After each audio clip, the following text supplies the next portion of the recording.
Hi అండి, ఈరోజు ఒక కెరీర్ ఆపర్చునిటీస్తో మీ ముందుకు వచ్చాను. కెరీర్ ఆపర్చునిటీ ఏంటంటే ఫస్ట్ ఆఫ్ ఆల్ మన ప్రోడక్ట్ చెప్తాను మీకు. దీన్ని లేజర్ మిషన్ అంటారు, ఇది ప్లాటర్ అంటారు, ఇది ప్రింటర్ అనమాట.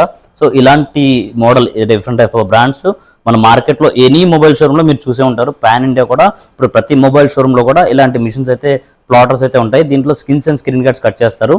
సో దీని మీద అయితే మేము ట్రైనింగ్ ఇస్తున్నాము. మీరు కనుక మొబైల్ టెక్నీషియన్ ఆర్ రీసెంట్గా పాలిటెక్నిక్ కానీ electronics and BTech, even BTech also EC complete చేసి మీకు జాబ్ లేకపోతే కనుక దీన్ని ట్రై చేయండి. Future it's going to the good industry అనమాట. ఇక్కడ ఏంటంటే we are giving free training and accommodation. మీరు బయట అవుట్ స్టేషన్ అయితే కనుక ఫ్రీ ట్రైనింగ్ ఇస్తాము, అకామిడేషన్ ఇస్తాము. డ్యూరింగ్ దిస్ ట్రైనింగ్ సెషన్ మీకు స్టైఫండ్ కూడా ఇస్తాము. అండ్ 3 months తర్వాత మీకు మీ పెర్ఫార్మెన్స్ కనుక బాగుంటే కనుక ఇఫ్ యూఆర్ క్వాలిఫైడ్ అంటే వీల్ గివ్ ద జాబ్ కూడా మేమే ఇస్తామండి. సో కింద నెంబర్ అయితే ఇస్తున్నాను, ఇప్పుడే కాల్ చేయండి. మీ ఫ్రెండ్స్కి ఈ వీడియో ఉపయోగపడవచ్చు, దయచేసి షేర్ చేయండి. And thank you for watching. Please subscribe.